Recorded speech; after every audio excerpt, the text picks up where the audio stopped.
ಕನ್ನಡಾಂಬೆ ರಕ್ಷಣಾ ವೇದಿಕೆ ವತಿಯಿಂದ ಮೇಕೆದಾಟು ಯೋಜನೆಯನ್ನು ಕೂಡಲೇ ಪ್ರಾರಂಭಿಸಬೇಕು ಎನ್ನುವ ನಿಟ್ಟಿನಲ್ಲಿ ಇವತ್ತು ಒಂದು ಕನ್ನಡಾಂಬೆ ರಕ್ಷಣಾ ವೇದಿಕೆ ಒಂದು ಹೋರಾಟವನ್ನು ಮಾಡಿದ್ದೇವೆ. ಕಾರಣ ಇಷ್ಟೇ, ಇವತ್ತು ಮುಖ್ಯಮಂತ್ರಿ ಆಗಿರುವಂತಹ ಸನ್ಮಾನ್ಯ ಡಿ ಕೆ ಶಿವಕುಮಾರ್ ಅವರು BJP ಸರ್ಕಾರ ಇದ್ದಾಗ ಭಾಳ ದೊಡ್ಡ ಮಟ್ಟದಲ್ಲಿ ಪಾದಯಾತ್ರೆಯನ್ನು ಮಾಡಿ ಒಂದು ಸರ್ಕಾರವನ್ನು ತಂದರು.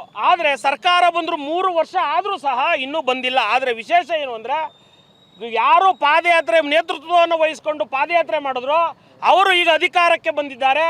ದಯಮಾಡಿ ನಾನು ನಿರೀಕ್ಷೆಯನ್ನು ಇಟ್ಕೊಂಡಿದ್ದೆ, ನೀವು ಮುಖ್ಯಮಂತ್ರಿಗಳಾಗಿದ್ದಾಗ ಮೊದಲನೇ ಒಂದು ಘೋಷಣೆ ಮೇಕೆದಾಟುವನ್ನು ಪ್ರಾರಂಭ ಮಾಡ್ತೀನಿ ಅಂತ.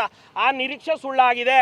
ನಿಮ್ಮ ಹೋರಾಟ ಬರೀ ಪ್ರಚಾರಕ್ಕೆ ಸೀಮಿತವಾಯ್ತಾ ಇಲ್ಲ ಅಧಿಕಾರಕ್ಕೆ ಬರೋಕ್ಕೆ ಮಾತ್ರ ಸೀಮಿತ ಅನ್ನೋದು ಕನ್ನಡಿಗರ ಪ್ರಶ್ನೆ ಅಂತ ಆಗಿದೆ. ದಯಮಾಡಿ ತಾವು ಅಧಿಕಾರಕ್ಕೆ ಕನ್ನಡಕ್ಕಾಗಿ ಕನ್ನಡಿಗರಿಗಾಗಿ ಏನಾದರೂ ಒಂದು ಪಾದಯಾತ್ರೆ ನಿಜವಾಗಿ ಒಂದು ಹೋರಾಟದ ದೃಷ್ಟಿಯಿಂದ ಪಾದಯಾತ್ರೆ ಮಾಡಿದರೆ ಕೂಡಲೇ ಆ ಮೇಕೆದಾಟು ಯೋಜನೆಯನ್ನು ಪೂರ್ಣಗೊಳಿಸಬೇಕು.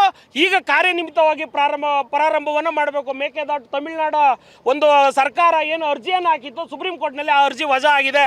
ಸುಪ್ರೀಂ ಕೋರ್ಟ್ ಆದೇಶ ಯಾವುದಿದೆ, ಕಾವೇರಿ ನಿಗಮ ಮಂಡಳಿದು ಅಂತ ಇದೆ. ಇನ್ನು ಯಾಕೆ ನಿಮ್ಮ ರಾಜಕೀಯ ಬೇಯಿಸ್ಕೊಳ್ಳೋಕ್ಕೋಸ್ಕರ 47 TMC ನೀರು ಹಿಡಿಯುವಂಥ ಒಂದು ಯೋಜನೆಯನ್ನು ಯಾಕೆ ನೀವು ಇನ್ನೂ ಕಾಲ ಹಗರಣ ಮಾಡ್ತಾ ಇದ್ದೀರಿ? ಇನ್ನೂ ಜನರು ಯಾರು ಯಾಮಾರೋದಿಲ್ಲ. ನೀವು ಈ ಕೂಡಲೇ ಆ ಯೋಜನೆಯನ್ನು ಪೂರ್ಣಗೊಳಿಸ್ತಿಲ್ಲ ಅಂತಂದರೆ ಮುಂದಿನ ದಿನಗಳಲ್ಲಿ ನೀವು ಯಾವ ಮೊಕ್ಕ ಉಟ್ಕೊಂಡು ಜನರ ಬಳಿ ಓಟನ್ನು ಕೇಳಕ್ಕೆ ಬರ್ತೀರಿ. ಹಾಗಾಗಿ ಕನ್ನಡಾಂಬೆ ರಕ್ಷಣಾ ವೇದಿಕೆ ವಿನಯದಿಂದ ತಮಗೆ ಏನು ಒಂದು ಹೋರಾಟವನ್ನು ಮಾಡಿದಿರಿ, ಆ ಹೋರಾಟದ ಫಲವಾಗಿ ಇವತ್ತೊಂದು ಯೋಜನೆಯನ್ನು ಮಾಡಿ ಅಂತ ಹೇಳಿ ಕನ್ನಡಾಂಬೆ ರಕ್ಷಣೆಗೆ ಆಗ್ರಹವನ್ನು ಮಾಡ್ತಾ ಇದ್ದೇವೆ.